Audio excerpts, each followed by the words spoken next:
Cluster bombs, a phrase that's as chilling as it is devastating. Today, these deadly weapons are at the heart of Ukraine's strategy against the Russian invasion. But what are they, and why have they sparked such a heated debate worldwide? Let's pull back the curtain and dive into the complexities of modern warfare. Think back to World War II, when a devastating weapon was born, the cluster bomb. There you are, in the throes of conflict, darting from trench to trench. Your breath is ragged, your heart a pounding drum in your chest. Overhead, a whistle slices through the air, drawing your gaze to the sky, a large metal vessel hurtling toward the ground.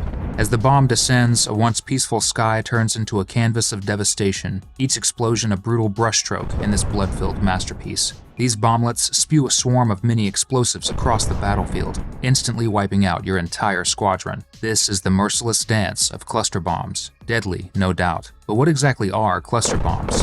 According to the Convention on Cluster Munitions, any bomb containing more than one submunition or smaller explosive designed to explode on impact is considered a cluster bomb. But it's not that simple. Some devices, like flares or smoke grenades, also carry multiple explosives, but are not considered cluster bombs. That's because they're used for other purposes and not meant to cause harm or kill. But here's another interesting fact. These cluster bombs can be delivered in many ways, from artillery shells to even drones. Just as there are many ways to deliver these bombs, there's also a lot of debate about their use. Cluster bombs stand at the center of a storm of controversy. They are not merely a weapon of war, but a twisted emblem of lingering terror and destruction. They're lethal submunitions, often failing to detonate on impact, lie in wait like vipers in the grass. Years may pass, and wars may end, yet their threat remains, hidden in the fields where children play and the roads where villagers travel. This danger doesn't care who you are, civilian or soldier. It shadows the lives of many with the chilling threat of sudden death long after the echo of gunfire has faded.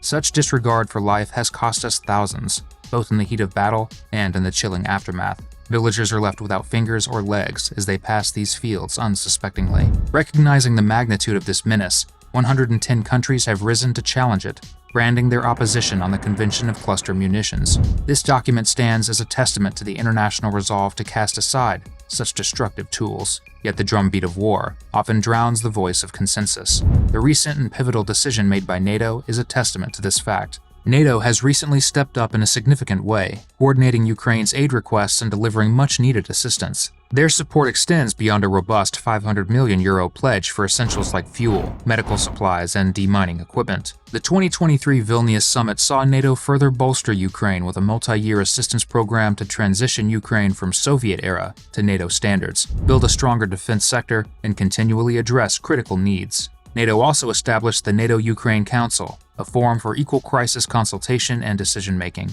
A clear path was outlined. Ukraine is to join NATO when conditions are met. These measures build upon the support agreed at the 2022 Madrid summit, which included a wide array of assistance from secure communications to equipment countering mines and biological threats. NATO's Article 5 security guarantee ensures that allies can send aid to Ukraine without diminishing their own security. Billions of euros worth of military equipment are now in Ukraine, provided by individual NATO countries. Allied forces are even training Ukrainian troops to use this equipment effectively. Alongside this, financial aid and humanitarian assistance are pouring into Ukraine from many allies, all committed to upholding justice for war crimes and supporting international efforts to alleviate crises. In essence, NATO's decision to supply Ukraine with cluster bombs is a testament to its unwavering commitment to Ukraine in these tumultuous times. When warfare calls for extraordinary measures, where do we draw the line between strategy and humanity? In the hushed dawn, Ukrainian commanders, now armed with cluster bombs, strategize with urgency. Their goal is simple yet punishing: to disrupt Russia's military lifelines and prevent further advancements. Defense experts argue that despite the widespread distaste for cluster bombs, they are necessary for maximizing the efficiency of Ukraine's artillery fire amidst an ammunition shortage. As the Ukrainian counteroffensive strains against miles of Russian defensive fortifications, analysts Jack Watling and Justin Bronk from the Royal United Services Institute suggest that cluster munitions could break through these defenses,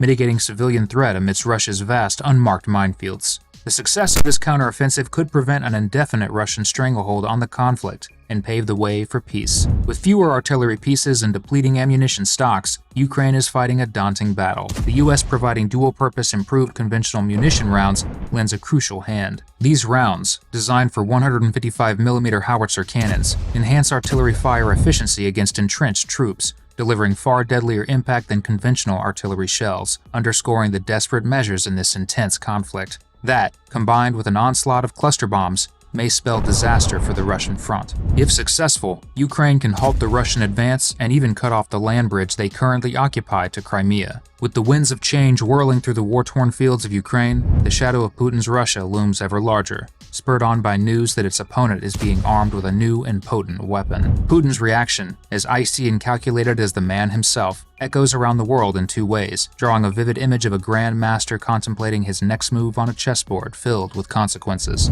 First, he raises his sword, threatening retaliation with weapons that mirror those in Ukraine's possession. This is not a mere hollow warning, but a firm promise of escalation in this already fraught arms race. His threat sends a chill down the spine of the international community. It's as if he's proclaiming to the world, if you dare to bring larger weapons into this fight, rest assured, we will watch your move and raise the stakes. Be ready for consequences, warned Putin. However, ever the tactician, Putin is not content with a simple tit-for-tat response. Instead, he expresses a particularly keen interest in the Western military hardware that has found its way into Ukraine's arsenal. He eyes these foreign tools of war with a mix of curiosity and calculation. It's as though he's managed to acquire the opposing team's playbook, hinting at an ingenious countermove that leverages technology to even the score. The arrival of cluster bombs on Ukraine's battlefield represents a significant shift in the course of this conflict. Putin's Russia, however, is not a bear to be poked lightly. With this bold move by NATO, the world watches and waits, tensely anticipating the inevitable response. Putin won't let this go unchallenged. Like a chess game nearing checkmate, his next move could very well redefine the course of this conflict.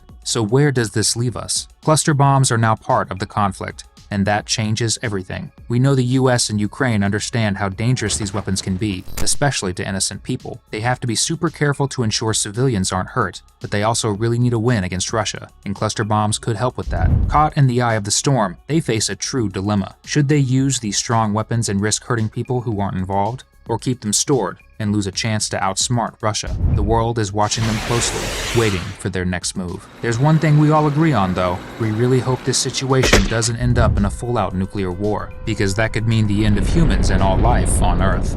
As the world watches the escalating cost of war in Ukraine, we grapple with the question, how will this end? We're not certain. But what we do know is that with the introduction of cluster bombs, it's bound to drag on longer and take many more lives. The cost of war is immeasurable and a price paid by all, not just the soldiers on the front lines. If you found this deep dive informative and want to explore more such military complex topics, be sure to watch these Military Impulse videos on the screen.